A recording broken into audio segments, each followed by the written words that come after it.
संजय निरुपम रविवारी मोठा निर्णय घेण्याची शक्यता. संजय निरुपम शिंदे गटात जाण्याची शक्यता वर्तवण्यात येते. त्यामुळे संजय निरुपम रविवारी एक मोठा निर्णय घेऊ शकतात अशी शक्यता वर्तवण्यात येते.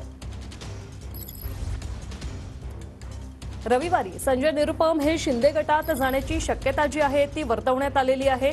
संजय निरुपम हे नाराज आहेत, त्यांना उमेदवारी मिळालेली नाहीये त्याच्यावरून, आणि त्यामुळेच ते एक मोठा निर्णय घेण्याची शक्यता आहे.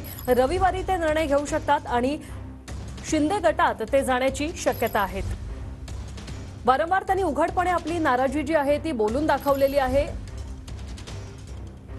आज एक सकाळी ट्विट केलं होतं अमोल कीर्तीकर बाबत. कशा प्रकारचं ट्विट आहे, काय सांगा तुम्ही?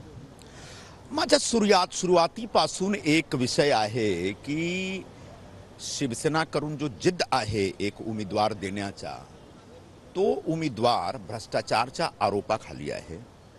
तो एक अभियुक्त आहे, त्याच्या विरोधात एक चौकशी चालू आहे आणि ईडी करून एक प्रोब होत आहे. आणि त्या परिस्थितीत तुम्ही काय तुमची काय लाचारी आहे की तुम्ही असा एक उमेदवार उभे करता. आणि जेव्हा पहिला एक समन जारी झाला होता तेव्हा आम्हाला असा सांगितलं गेला होता की त्यांनी ते फरार झालेले आहेत आणि त्याचे मोबाईल ऑफ आहे. तो आज जर दुसरा आला तो माझ्याकडे कोणाचा फोन होता, तो मी विचारला की काय सध्या मोबाईल ऑन आहे की ऑफ आहे. पण ऑफ आहे.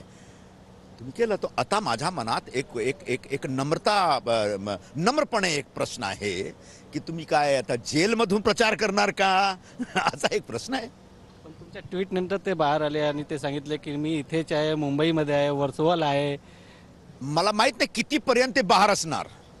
शेवटी त्यांना जेलमध्ये जायला पडेल. पण त्यांनी हे पण सांगितले की आतापर्यंत आमच्या जे आरोप आहे, तुम्ही जे आरोप करते ते सिद्ध झाले नाही, त्याची चौकशी सुरू आहे.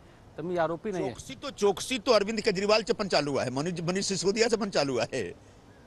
तर जोपर्यंत चौकशी चालू असतो ना तोपर्यंत पदावर नाही राहायला पाहिजे. असा एक भारतीय राजकारणात एक असा एक नीतिमत्ता आहे. कॅमेरामॅन प्रेम मात्रेसह गोविंद ठाकूर, TV9 मराठी.